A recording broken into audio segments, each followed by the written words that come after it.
ఓం శ్రీ కార్తీక దామోదరాయే నమః. కార్తీక పురాణం 20వ అధ్యాయం. అత్ర్యగస్త్య సంవాదము. పురంజయోపాఖ్యానం. జనక మహారాజు మరలా ఇట్లడిగెను. మునీంద్ర, సర్వ పాపములను నశింపజేయునదియు సౌభాగ్యప్రదమగు కార్తీక మాహత్యమును మరియు వినవలెనని కోరిక కలదు కాన చెప్పుము. వశిష్ఠముని పలికెను. రాజా వినుము. కార్తీక మాహత్యమును గురించి అగస్త్యమునికిని అత్రి మహామునితో జరిగిన సంవాదము ఉన్నది. అది చాలా ఆశ్చర్యకరమైనది. దానిని నీకు చెప్పెదను. అత్రి మహాముని ఇట్లు పలికెను. అగస్త్యమునీంద్ర, లోకత్రయోపకారము కొరకు కార్తీక మాహాత్మ్య బోధకరమైన హరికథను చెప్పెదను వినుము. అగస్త్యుడు అడిగెను. విష్ణువంశ సంభూతుడవైన అత్రిమునీశ్వర, సద్ధర్మ శ్రవణమును కార్తీక మాసము కీర్తించబడినది. కార్తీక మాస ధర్మమును వినగోరితిని కాన చెప్పుము. అత్రిముని ఇట్లు చెప్పెను. ఓగా అగస్త్యమునీంద్ర, బాగు నీ ప్రశ్న పాపనాశకరము. నీవు హరికథా సందర్భమును జ్ఞాపకము చేసితివి. చెప్పేదను వినుము. కార్తీక మాసముతో సమానమైన మాసము లేదు. వేదముతో సమానమైన శాస్త్రము లేదు.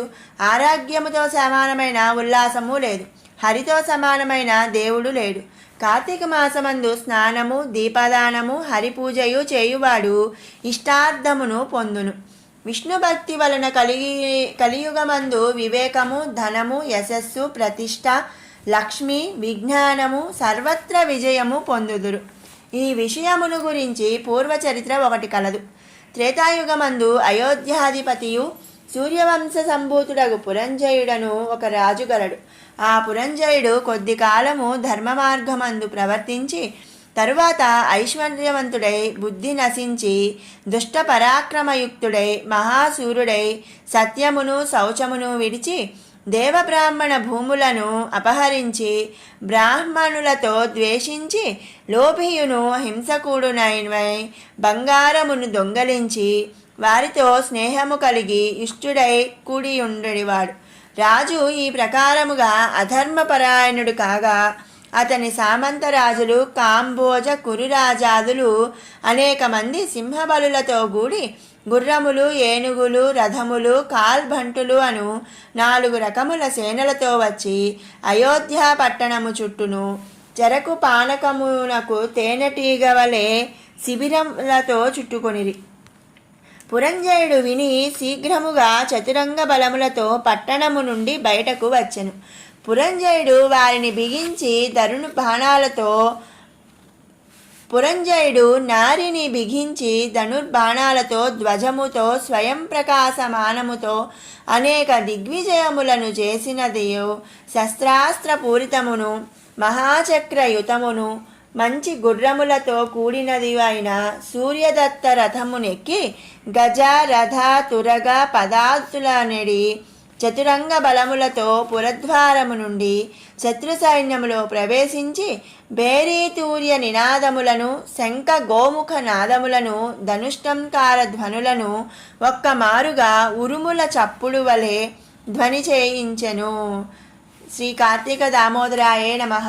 కార్తీక పురాణం 20వ అధ్యాయం సమాప్తం. శివానందలహరి 20వ శ్లోకం.